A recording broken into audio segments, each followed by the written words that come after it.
तोहरा से प्यार को के कोई देनी गलती।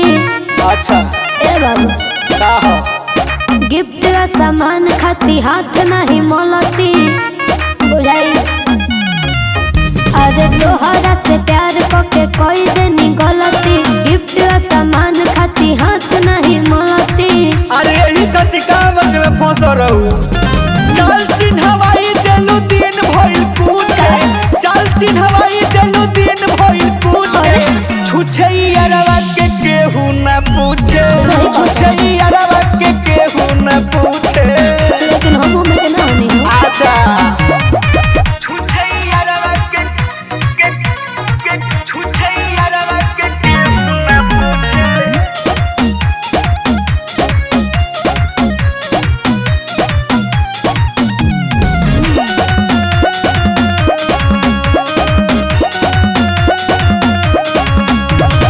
मॉल में शॉपिंग न हॉल में घुमैला।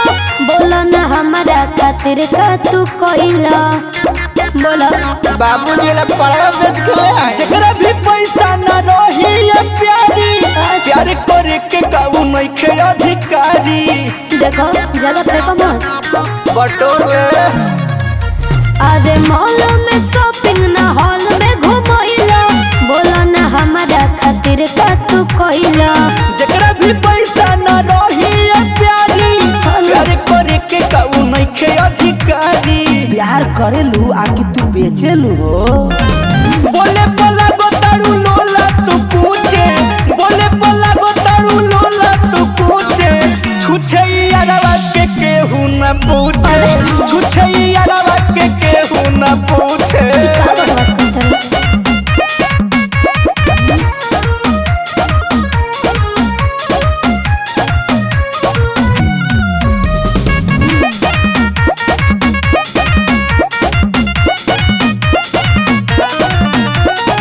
खर्चा के नामे रोवेला रोज रोज हो। मन करे दोसर यार ली खोज हो। का हो खोज ली।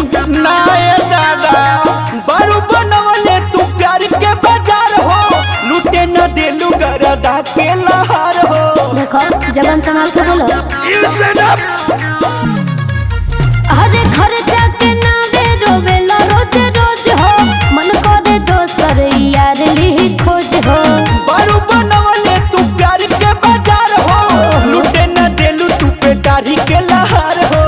तोहर प्यार बड़ी महंगा बा हो। सही कह रहा।